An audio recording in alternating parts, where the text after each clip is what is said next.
experience every moment through our voice. গল্পে খুঁজে পাবে ভালোবাসার স্পর্শ। আহিস চট করে মেহের দিকে তাকালো। মেয়েটা ঘুরতে এসেছে ঠিক, তবে ঘুমের কাছে হেরে গিয়েছে। বাড়ির দিকেই ফিরছিল সে। বিচলিত হলেও প্রকাশ করল না, গম্ভীর কণ্ঠে বলল, আপু বল, she is not my wife idiot. লোকটা খুক খুক করে কেসে উঠল। চিন্তায় কী বলতে কী বলে ফেলেছে। এই লোক এমন সময় এসব ধরেছে, আবার বকাও দিচ্ছে। ফোন কেটে দিয়ে ভাবতে বসল সে। ভাইয়ের বউ ভাবি হলে তাদেরও ভাবি হবে। ভুলটা কি বলেছে? মাঝারি সাইজের ঘরটায় দুটো চেয়ার ছাড়া আর কিছুই চোখে পড়ছে না মনিরার। মাথার উপরে কম দামি লালবাতি জ্বলছে। অনেকদিন হয়তো পরিষ্কার করা হয়নি। ময়লা জমে আলোটাও কেমন ঘোলাটে হয়ে আবছা অন্ধকার মিশিয়ে দিয়েছে। অদূরের ওই চেয়ারে একজন বসে আছে, পায়ের উপর পা তুলে সিগারেটের ধোঁয়া ওড়াচ্ছে। ভয়ে গা ছমছম করে উঠল মনিরার। এক পা করে এগিয়ে আসতে কৌতুক মিশ্রিত কণ্ঠ ভেসে আসলো। ভয় পেয়েছেন মিসেস আতিকুর? মেইলি কণ্ঠস্বর। মনিরার ভয়টা কমে এলো, কণ্ঠটাও কেমন পরিচিত। বড় বড় পা ফেলে এগিয়ে যেতে নাদিয়াকে দেখে অবাক হলো সে। বিস্মিত কণ্ঠে বলল, আপনি আমাকে এখানে আপনার কথায় এনেছেন তারা, কিন্তু কেন? জবাব এলো না। পরপর দুবার সিগারেটে টান দিয়ে নাক মুখে ধোঁয়া বের করে মনিরার দিকে ছুড়ে মারল। কেসে উঠল মনিরা, শব্দ করে হাসলো নাদিয়া। তার বেশ আমোদ লাগছে। মনিরার মনে হচ্ছে এই সিগারেট খাওয়া পুরুষকেও হার মানিয়ে দেবে। কাশের প্রভাবে শরীর দুলিয়ে বসে পড়ল মনিরা। কিছুটা রাগ নিয়ে বলল, এটা কেমন অসভ্যতা নাদিয়া? অসভ্য, অভদ্র, নষ্ট মেয়ে মানুষের কাছ থেকে ভালো ব্যবহার আশা করা বোকামো নয় মিসেস আতিকুর। মিসেস আতিকুর সম্বোধন নিতে পারল না মনিরা। রক্তলাল চোখ নিয়ে চেঁচিয়ে বলল, মিসেস মনিরা বলুন, not Atikur. Okay, no problem. তো মিসেস মনিরা স্বামী মারা যাওয়ার কয়েকদিন না যেতে দেবরের সাথে সেটিং করার চিন্তা ভাবনা করে ফেলেছেন। লাজবাব। কি বলতে চাইছেন আপনি? ঠিক করে কথা বলুন।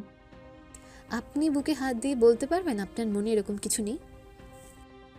নাদিয়া উৎগ্রীব হয়ে তাকিয়ে রইল মনিরার দিকে। একটা শব্দ না শোনার আশায় চাতক পাখির মতো অপেক্ষা করল। তবে নাদিয়াকে নিরাশ করে মনিরা মুচকি হাসল। শান্ত স্বরে বলল, ভুল কিছু দেখছে না তো? ভালোবাসা তো পাপ নয়, না সুখে থাকতে চাওয়া অন্যায়। আমি দুঃখের উচাটনে ভাসতে ভাসতে এত দূর এসেছি। একটু সুখের আশায় আরেকজনের হাত আঁকড়ে ধরতে চেয়েছি। সেই অধিকার নিশ্চয়ই আমার আছে। উগ্র নাদিয়া হঠাৎ করেই নিভে গেল, চোখেতে জলের ফোয়ারা। মনিরা ভালো করে তাকিয়ে দেখল মেয়েটার শরীর বসে গেছে, চোখের নিচে কালি পড়েছে, মুখ ফ্যাকাশে, গলার হাড়গুলো কেমন উঁচু দেখাচ্ছে। খানিক খারাপ লাগলেও পাত্তা দিল না মনিরা। অন্যদের কথা ভাবতে ভাবতে 10টা বছর কাটিয়ে দিল সে। এখন না হয় সে নিজের কথা একটু ভাবলো। নাদিয়া চেয়ার ছেড়ে নিচে বসে পড়ল। এক প্রকার ঝাঁপিয়ে পড়ে পা আঁকড়ে ধরল মনিরার। চমকে দাঁড়িয়ে পড়ল মনিরা। পড়ে যেতে নিয়েও চেয়ার ধরে নিজেকে সামলে নিল। নাদিয়া বারবার একই শব্দ উচ্চারণ করে বলতে লাগলো, আমি আহিশকে ভালোবাসি, নিজের থেকেও বেশি। আমি আহিশকে সত্যি ভালোবাসি। আমি ভালোবাসি আহিশকে। সরে যান না আমার আহিশের জীবন থেকে। আপনি কিছুদিন ধরে ভালোবাসেন, অথচ আমি সেই 3টা বছর ধরে ভালোবাসা জমিয়ে রেখেছি। একটু একটু করে আহিশকে পাওয়ার আশা বুকেতে জমিয়েছি। ধুকে ধুকে মরেও অপেক্ষা করেছি। বাবা মা ভাইয়ার বিরুদ্ধে গিয়েছি, নিজের রক্তের সাথে বেইমানি করেছি, বিবেকের সাথে প্রতারণা করেছি, এক আকাশ সমান আবেগ নিয়ে চাতক পাখির মতো অপেক্ষা করেছি। আমাকে এমন শাস্তি দিবেন না। আমি জানি আন্টি আপনাকে পছন্দ করে আহিশের জন্য, হয়তো আহিশ মায়ের কথাই মেনেও নেবে, কিন্তু আমার কি হবে? আমি কিভাবে বাঁচব? আমি আহিশকে ছাড়া মরে যাব আমি। আপনার তো বাচ্চার কেউ আছে, আপনার মেয়ে আছে, কিন্তু আমার কেউ নেই। বাবা মা জন্ম দিয়েই শেষ, ভাইয়ার জীবনে কোনো স্থান নেই। একটা মাত্র আশা নিয়ে আমি বেঁচে আছি।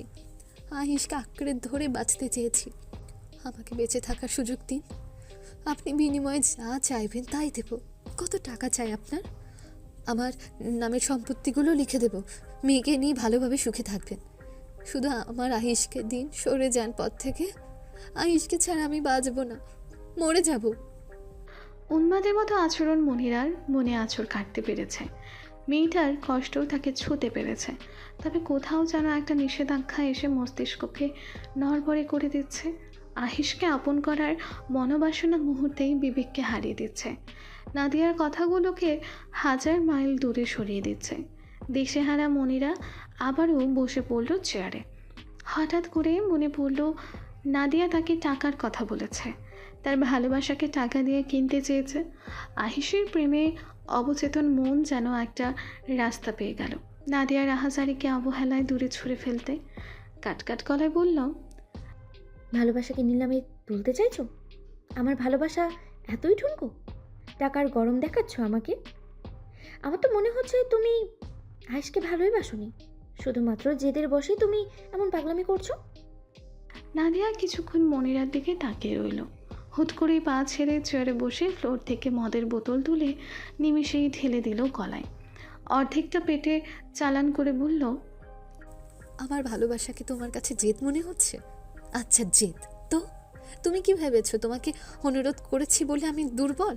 যে মেয়ে তোমাকে তুলে আনতে পারে সে কি কি করতে পারে ধরতে পারো? আমার আহিসের জীবন থেকে প্রতিপক্ষকে সরাতে আমার হাত কাঁপবে না। নাও ডিসিশন ইজ ইয়ার্স। কথাটা বলা শেষ করেই মদের বোতলের পাশে পড়ে থাকা চাপাতি হাতে তুলে নিল নাদিয়া। মনিরার দিকে তাকিয়ে মুচকি হেসে রিয়াকশন দেখার আশায় বসে রইল।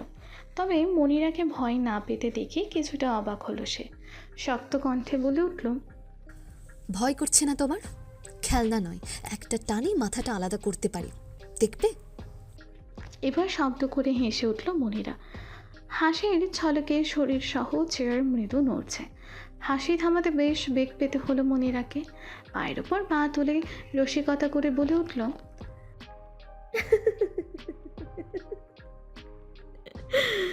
আচ্ছা দেখো। দাঁড়িয়ে পড়ল নাদিয়া, চোখে মুখে ক্রোধ। মেয়েটা তার সাথে মজা নিচ্ছে। নিঃসংকোচে চাপাতে মনিরার হাতের ওপর ধরতে এক ছুটে নাদিয়ার হাত থেকে কেড়ে নিল মনিরা। চমকে দুপা পিছিয়ে গেল নাদিয়া, চোখে মুখে ভয়। মনিরা ঘর কাঁপিয়ে হেসে বলল, আসো একটু গল্প করি। আহা আসো, কিছুই করবো না, বসো বসো। নাদিয়া সেভাবেই দাঁড়িয়ে আছে দেখে মনিরা হাত ধরে জোর করে বসিয়ে দিল। চাপাতির মাথায় আঙুল বুলিয়ে বলল, এই চাপাতি ধারার প্রথম দিনের এক্সপিরিয়েন্সের কথা তোমার সাথে শেয়ার করি। রাতটা ঘুটঘুটে অন্ধকার, জায়গাটা এক নিষিদ্ধ পল্লী। ওই গলিতে মেয়ে মানুষ মানে ফুলটুসি, আর পুরুষ মানুষ মানে খদ্দের। সন্ধ্যা হলেই মেয়ে মানুষের হাসি কলকল করে গলিটাতে লাইন করে দাঁড়িয়ে থাকে খদ্দের ধরতে। একদিন ইচ্ছে করেই লাইনে দাঁড়ালাম আমি। এত মেয়ে মানুষ ছিল, আমি যে বাইরের কেউ ধরতেই পারলো না। যার খোঁজে গিয়েছিলাম সে এলো। এমনভাবে প্রত্যেকটা মেয়েকে দেখছিল, এক মুহূর্তেই 50-60টা মেয়েকে চোখ দিয়েই ধর্ষণ করে দিল। তো ওই লোক আমার সামনে এসে হুট করেই দাঁড়িয়ে গেল। আহিস মোটেও এমন না, তুমি আমাকে ভুল বোঝাচ্ছ। মেইলি কোনো দাগ আমার আহিসের জীবনে নেই। খবরদার, নিজের স্বামীর মতো ভেবো না সবাইকে। মাঝপথে আটকে দেওয়ায় বিরক্ত হলো মনিরা। চর শব্দ করে তাকালো নাদিয়ার দিকে। এই মেয়ে দেখছে আহিস ছাড়া কিছুই বুঝে না। সে বলছে কি আর এ বুঝছে কি। আবারও বলল, কথা শেষ করতে দাও। তোমার আহিস অমন হলে মনেরা ভালোবাসত না। তো যাই হোক, লোকটা ছিল মাতা। আমাকে দেখে পছন্দ হলো, বিড়বিড় করে কী সব বলছিল। আমি ভেতরে না ঢুকে লোকটাকে নিয়ে বাইরে চলে এলাম। হঠাৎ করেই হয়ে যাওয়ায় কেউ ধরতে পারে। নির্জন জায়গা, আগে থেকেই একটা পুরনো বাড়ি দেখে রেখেছিলাম। নিয়ে গেলাম সেখানে। লোকটা হাত শরীর ছোঁয়ার বাহানাই করছিল বারবার। বেঁধে দিলাম। যা, এখন শরীর ছুঁয়ে দেখা। একটা চেয়ারে শক্ত করে বাঁধলাম। মাথালের হুঁশ নেই। পানি দিয়ে জ্ঞান ফেরালাম। নিজেকে অবশ্য মুখোশের আড়ালে লুকিয়ে রেখেছিলাম, চিনতে পারিনি। ছোটার জন্য অতিরিক্ত লাফালাফি করছিল। তখনই এমন একটা চাপাতি হাতে তুলে নিলাম। বাম হাতটা বেশ দুষ্ট। আঁচলে হাত দিতেই দ্বিধা করতো না। এক কোপ দিলাম, শরীর থেকে আলাদা হয়ে গেল। ইস, কি যে আনন্দ হচ্ছিল। ভয়ে ঢুকিল নাদিয়া। মনিরাকে এখন তার সাইকো মনে হচ্ছে। কি অবলীলায় নিজের দোষ স্বীকার করছে। আবার বলল, আচ্ছা, তারপর শোনো। বাম হাত কাটার হাতের বাঁধন নড়বড়ে হয়ে গিয়েছিল। আমার অন্যমনস্কতার সুযোগ নিয়ে চাপাতে দিয়েই পায়ের বাঁধন খুলে ধাক্কা দিয়ে ফেলে দিল আমাকে। ছুটে বেরিয়ে গেল, আমিও পিছু নিলাম। রক্ত না খেয়ে শান্তি তো হবে না। না, শেষমেশ ব্যর্থ হলাম। বড় রাস্তায় উঠে যাওয়ায় ধরতে আর পারলাম না। কি চিনতে পেরেছো না? বলো তো লোকটিকে। আমি জানি তুমি চিনতে পেরেছো, বলো বলো।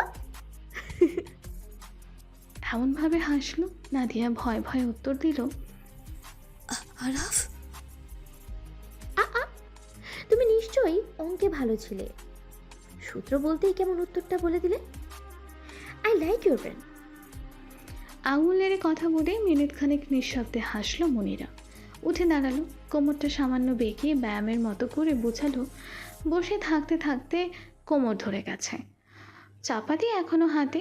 হাঁটতে হাঁটতে বলল, দ্বিতীয় এক্সপেরিয়েন্সের কথা বলি।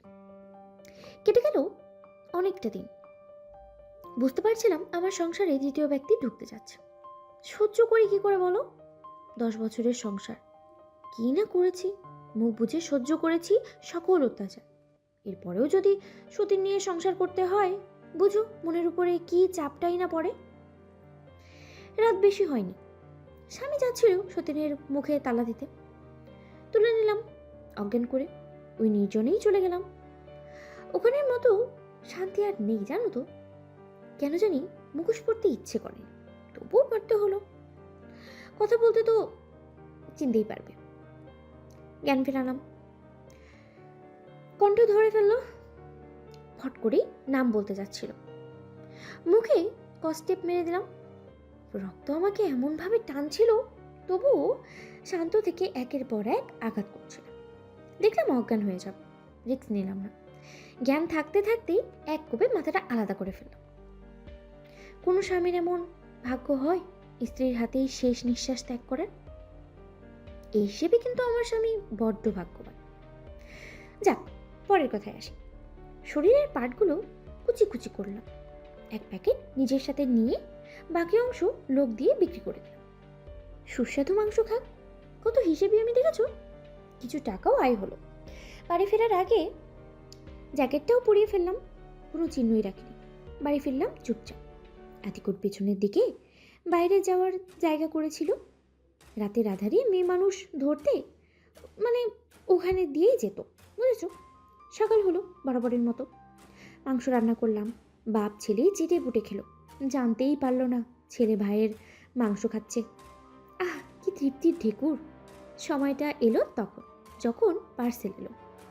মাথাটা সুন্দর করে পার্সেল পাঠিয়েছিলাম। এমন ভয় পাওয়ার নাটক করলাম, কেউ ধরতেই পারলো না। কেউ তার নিজের স্বামীকে মারতে পারে? যেখানে ভালোবাসায় ভরপুর ছিল সংসার।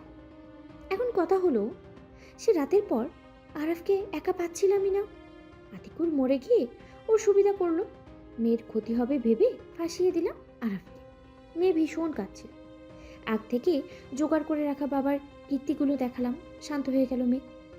দেখো, এখন পর্যন্ত শান্তই আছে। আব্বু পেয়েছে, শান্ত হবে না? এখন আমি কি করে পারি মেয়ের আনন্দটা মাটি করতে? আমার একটা দায়িত্ব আছে না, আমি এবার দায়িত্ব পালনের সচেষ্ট থাকবো, বুঝছো, সর্বদা। এবার আর হাসলো না মনিরা, থম মেরে বসে রইল। নাদিয়া ফ্যাল ফ্যাল করে তাকিয়ে আছে মনিরার দিকে। মেয়েটাকে দেখে এমন মনে হয় শান্তশিষ্ট চেহারার পেছনে এত বড় হারামি লুকিয়ে আছে। তবে নাদিয়া মনিরাকে খুব একটা দোষ দিতে পারছে না। সে থাকলে হয়তো কাজগুলো অনেক আগেই করত। চরিত্রহীনদের সাথে সংসার করা যায় না। তার মা যে কী করে করছে। নাদিয়ার ভাবনার মাঝেই মনিরা বলল, চুপ করে আছো কেন নাদিয়া? বললাম গল্প করব, তুমি তো শুধু শুনছো। কিছু তো বলো। আয়েশকে চাই নাকি জীবন? যদি বলি আহিস? মনিরা হয়তো নাদিয়ার এমন ভাবলে সত্যর আশা করেনি। চমকিত দৃষ্টিতে তাকালো মনিরা। একটু আগেই যে মেয়ে ভয় পাচ্ছিল, সে এখন হাসছে কিভাবে? নাদিয়া হেসে বলল, তোমার রক্ত হঠাৎ করে গরম হয়েছিল। তবে তুমি হয়তো জানো না, মাহমুদ বংশের রক্ত জন্ম থেকেই গরম। মাহমুদ বংশের সাথে শুধু নির্দয় পাষাণ জুলুমকারী যায়। খুন, মারামারি, কেড়ে নেওয়া আমাদের রক্তে মিশে আছে। রক্তের হিমোগ্লোবিনের মাত্রা আমাকে দেখাতে ইস্যু না প্লিজ। নাদিয়া মাহমুদ অনল, আদিল মাহমুদের মতোই হারামি। ওই যে বললাম, রক্ত। জিন্সের পকেট থেকে সিগারেট বের করে আবারও ধরালো নাদিয়া। নিকোটিনের ধোঁয়া তাকে এই মুহূর্তের কষ্টটাকে আড়াল করতে সাহায্য করছে। মনিরা অবাক হয়ে তাকিয়ে আছে। বিস্ময়ে তার মুখ কিঞ্চিত হাঁ হয়ে গেছে। নাদিয়া হেসে হাত বাড়িয়ে চাপাতিটাতে টান দিল। আকস্মিক হওয়ায় মনিরা খানিকটা কেটেও গেল। শব্দ করে হেসে উঠল নাদিয়া। উঠে দাঁড়িয়ে এক পা এগোবে, দরজায় শব্দ হতেই থেমে গেল সে। জোর ধাক্কায় কেউ দরজা খুলছে। একসাথে 3-4টে পা ঘরে ঢুকতে থমকে গেল নাদিয়া। এক পলক সামনে দাঁড়ানো রক্তিম চোখের দিকে তাকিয়ে আরেক পলক হাতে থাকা চপাতির দিকে তাকালো। হাত কাঁপছে তার।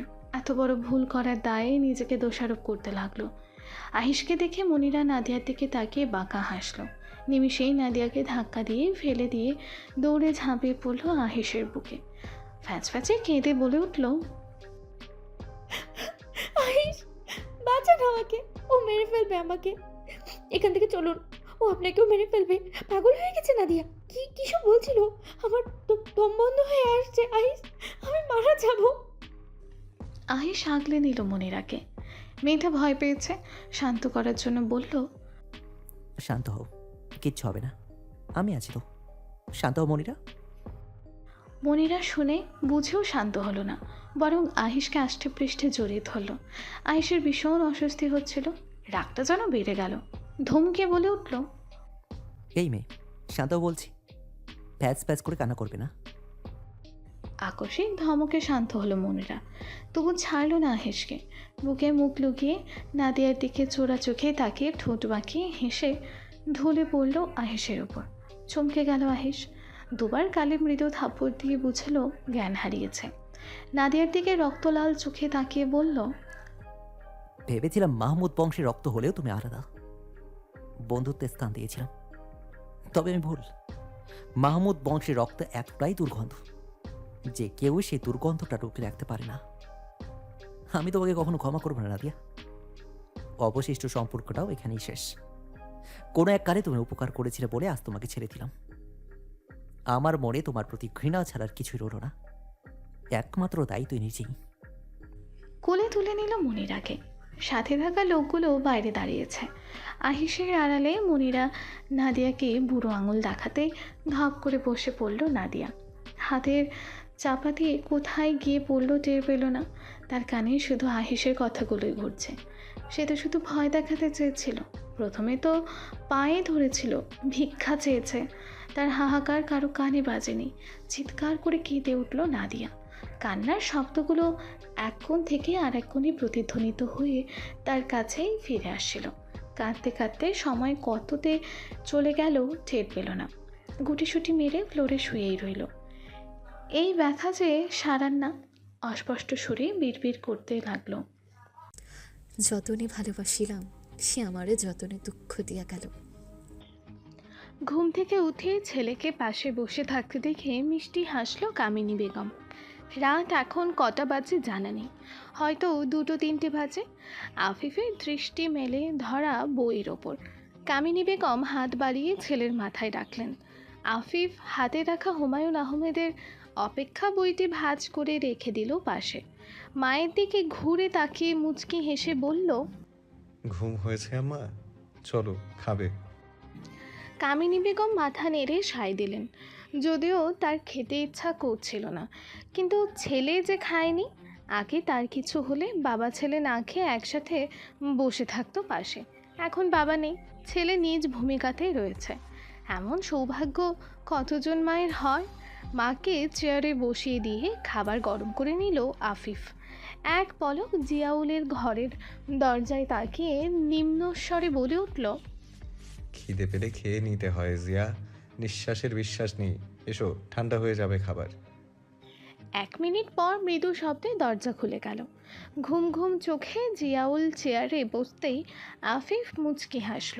কিঞ্চিত মুহূর্ত দেরি না করে খাবার বেড়ে রাখা প্লেটটা সামনে নিয়ে খাওয়া শুরু করলো। খিদেটা বেশ জোরে পেয়েছে। আফিফ সেই দিকে তাকিয়ে লজ্জা দিতে চাইল না। মাকে নিজ হাতে খাইয়ে নিজেও খেয়ে নিল। দরজার আড়ালে দাঁড়িয়েছিল আনান। খাওয়ার পর থেকেই মনটা তার খচখচ করছিল। জিয়াউলের ভালোবেসে অপেক্ষা করার প্রতিদান দেখার জন্য উদ্গ্রীব হয়ে বসেছিল। ভালোবাসার বিনিময়ে দুঃখও যেন তার মনে বসে গিয়েছিল।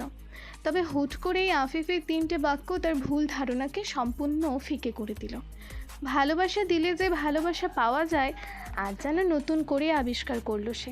এই যে জিয়াউলের মুখশ্রীতে আলাদা দুটি খেলা করছে, তা যে আফিফের খেয়াল রাখার জন্য। ঢের বুঝতে পারছে সে। ভেতরটা হঠাৎ করেই ফাঁকা লাগছে। শৈশবের স্মৃতি তাজা হয়ে কেমন বুকের ক্ষত বাড়াচ্ছে। ঘোরের মধ্যেই দরজার আড়াল থেকে বের হলো আনান। ততক্ষণে কামিনী বেগম শুয়ে পড়েছে। আফিফ জিয়াউল কিছু একটা নিয়ে কথা বলছিল। অনানকে দেখেই থেমে যায় সে। আকস্মিক কথা থেমে যাওয়ায় কিছুটা বিচলিত হয় অনান, তবে বুঝতে দেয় না। চেয়ারে বসে ভাবুক নয়নে ওপর দিকে তাকিয়ে বলল, আমরা ধীর গতিতে এগোচ্ছি মনে হচ্ছে। কেন এমন মনে হচ্ছে? ভ্রু কুচকে জিজ্ঞাসা করলো আফিফ। কিছুক্ষণ চুপ রইল অনান। দৃঢ় কণ্ঠে বলল, আমাদের উচিত ছিল এখন ওদের উপর হামলা করা, অথচ বসে বসে আমরা গিলছি। শেষের কথাটা বলে আর চোখে জিয়াউলের দিকে তাকালো। সূক্ষ্ম খোঁচাটা ধরতে পেরে অপমানে থমথমে হয়ে এলো জিয়াউলের মুখশ্রী। ক্ষেপে গিয়ে বলে উঠল, সময় উপযোগী যা করা দরকার সেটাই করছি। গিলার সময় গিলছি, কাজের সময় কাজ করছি। অন্যদের মতো আগেই তো পেট পুজো করে নেইনি। এই মুখ সামনে কথা বলুন, খিদে পেলে খাবো না? খিদে পেলে খাবে, সেটা সবার ক্ষেত্রেই প্রযোজ্য। আপনার মুখ বন্ধ করুন, এখানে প্রয়োজনীয় কথা হচ্ছিল। রাগে ফুসফুস করতে থাকে অনান। এভাবে তর্কে হেরে যাওয়া মানতে পারছে না। কিছু একটা বলবে। আফিফ গম্ভীর মুখে দুজনের দিকে তাকায়। শান্ত হয়ে যায় দুজনই। এই ছেলেটার দৃষ্টিতে কি আছে কে জানে, কেমন বুক কেঁপে ওঠে। অপ্রসন্ন কণ্ঠে আফিফ বলল, দুজন বাচ্চা নয়, আচরণে পরিবর্তন নিয়ে এসো। যাই হোক, কাজের কথায় আসি। জবাব দেয় না কেউ। পরবর্তী কথা শোনার জন্য জিজ্ঞাসু দৃষ্টিতে তাকিয়ে রয়। আফিফ ভূমিকাহীন অনানকে উদ্দেশ্য করে বলে, শাড়ি গহনা আছে তোমার? বুঝতে পারে না অনান। ফ্যাল ফ্যাল করে তাকিয়ে থাকে। আফিফ বিরক্ত হয়ে ওঠে, দাঁড়ায়। মায়ের ঘরে গিয়ে কিছুক্ষণ পরে ফিরে আসে, হাতে কমলা রঙের শাড়ি। এই শাড়িটা আফিফ স্কুল থাকতে মাকে কিনে দিয়েছিল। এত কড়া রঙের শাড়ি কামিনী বেগম পরে না জেনেও মাকে পরীক্ষা করতে নিয়েছিল। কামিনী বেগম খুশিতে আটখানা হয়ে শাড়ি পরে সারা কোয়ার্টার ঘুরেছিলেন। আফিফের খুশি যেন সেদিন ধরে না। এরপর কামিনী বেগম শাড়িটি আর পরেননি, যত্ন করে তুলে রেখেছিলেন। আজ মায়ের এই শাড়িটাই তার কাজে লাগবে। শাড়িটি অনানের সামনে ধরেই কিছুটা তাড়া দিয়ে বলল, গ্রাম্য স্টাইলে শাড়িটি পরে এসো ফার্স্ট। আফিফের কণ্ঠে এত তাড়া ছিল, অনান প্রশ্ন করার সুযোগ পায় না। ঘরে ছুটে যায়। কোনো রকম শরীরে শাড়ি জড়িয়ে বেরিয়ে আসে। মায়ের ঘরে উকি দিয়ে আস্তে আস্তে বাইরে চলে আসে আফিফ। জানে না আজ সে সফল হবে কিনা। ভেবে ভেবে মন অশান্ত হয়ে উঠেছে। অনানকে নিয়ে জিয়াউল বাইরে আসতেই আফিফ জিয়াউলকে প্রশ্ন করল, ঠিকভাবে খবর নিয়েছো? ওই রাস্তা দিয়ে গেলে মিস হবে না তো? আমি 100% শিওর স্যার। ছিনতাইকারীরা ওত পেতে বসে থাকে, তবে এতটা রিস্ক নেওয়া উচিত হবে স্যার? আহা জিয়া, তুমি আমার কথা বুঝোনি। আমাদের সলিড একটা অজুহাত চাই। নিজের হাত নিজে কাটলে কোনো প্রমাণ নেই। প্রতিপক্ষকে দুর্বল ভেবো না। পুরো শহর অনল মাহমুদের কবজায়। জিয়াউল আর কথা বাড়ালো না, গাড়িতে উঠে বসলো। নিস্তব্ধ গলিটা ধরতেই কেমন সতর্ক হয়ে গেল আফিফ। ডান বামে তাকালো, না কেউ নেই। হতাশ হলো সে। পর মুহূর্তেই জিয়াউলের দিকে রাগী দৃষ্টিতে তাকিয়ে খুব করে শাঁসালো। বড়সড় ঢোক গিলল জিয়াউল। তাকে যা জানানো হয়েছে সে তো তাই বলেছে। কেন যে শিওর দিতে গেল এখন নিজেই ফেসে যাবে। ভাবতে ভাবতেই থেমে গেল গাড়িটি। চমকে উঠল জিয়াউল। আফিফের ঠোঁটের কোণে প্রাপ্তির হাসি। গাড়িটা ঘেরাও করে দাঁড়িয়ে আছে ৬-৭টি ছেলে। নেমে দাঁড়ায় আফিফ, ভ্রুকুচকে জিজ্ঞেস করে, কি চাই? পথ আটকালেন কেন? কি কি আছে বের কর, না হলে মেরে রেখে দেব। দেখছিস হাতে কি? রিভলভার ছুরি দেখে আফিফকে ভয় দেখাতে চায় ছেলেগুলো। আফিফের ভীষণ হাসি পায়। নিজ হাতে কত রকমের রিভলভার ছুঁয়েছে, অথচ ছেলেগুলো তাকে খেলনা বন্দুক দিয়ে ভয় দেখাচ্ছে। ভয় পাওয়ার ভান করে বলে উঠল, না না, দিচ্ছি, মেরো না প্লিজ, জীবন অনেক দামি। আচ্ছা কি নিবে? টাকা নিবে না মোবাইল নিবে না এটা নেবে? পকেট থেকে চকচকে বন্দুকটা বের করে কৌতুক হাসলো আফিফ। ছেলেগুলো দুপা পিছিয়ে গেল। একে অপরের মুখ চাচাই করে যেই না দৌড় দিতে যাবে, ফাঁকা গুলি ছোড়ে আফিফ। আকস্মিক ভয়ে দাঁড়িয়ে যায় ছেলেগুলো। একজন ভয় মিশ্রিত কণ্ঠেই বলে উঠল, আপনি পুলিশ? না, পুলিশের বাপ, আর্মি। ভয় পেলে বাবুরা? ভয় পেও না, আমি কিছুই করব না তোমাদের। চলো বসে কথা বলি। ছেলেগুলো সাহস হলো না, হাত পা কাঁপছে ধীর গতিতে। একজন কান্না ভেজা কণ্ঠে বলে উঠল, মাফ করে দিন স্যার, আজ থেকে ভালো হয়ে যাব। পেটের টানে আকাম করি, আর করব না। এবারের মতো ছেড়ে দিন। আফিফ হাসলো। আজ তার হাতে অস্ত্রটা না থাকলে এদের মুখে অন্য কথা থাকতো। হাত দিয়ে ইশারা করে বলল, আমি তোমাদের কিছুই করব না যদি তোমরা আমার কথায় কাজ করো।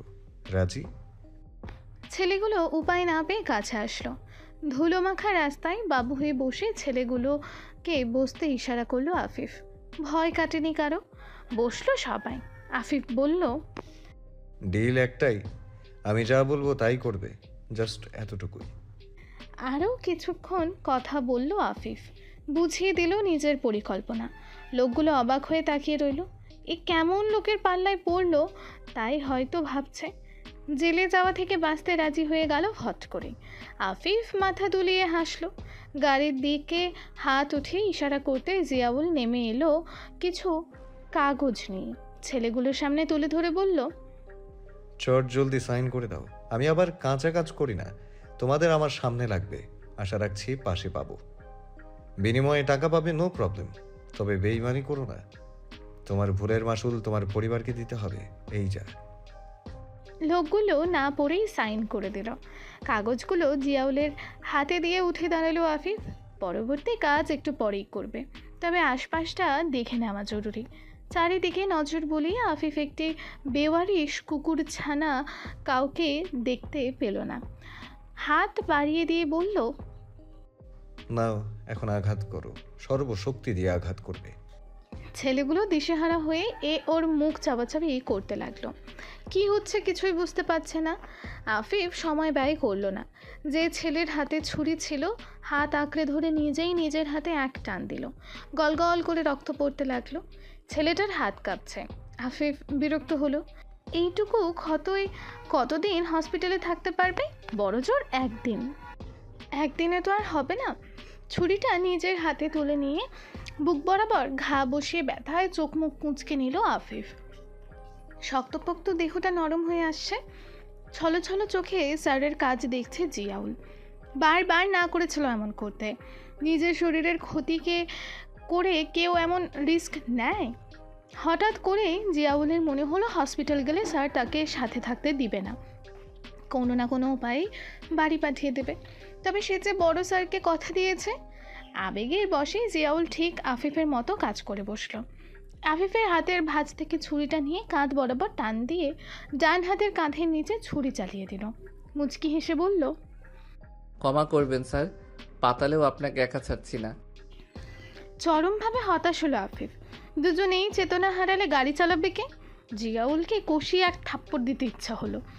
ইচ্ছেটা চুপচাপ হজম করে গাড়িতে বসলো আফিফ। যত দ্রুত সম্ভব হসপিটাল পৌঁছাতে হবে। ব্লিডিং হচ্ছে খুব। গাড়িতে উঠে ছেলেগুলোর দিকে তাকিয়ে বলল, আমার লোকদের নজর তোমাদের ওপর 24 ঘন্টাই থাকবে। লুকিয়েও বেইমানি করো না, মারা পড়বে। খুব শীঘ্রই দেখা হবে।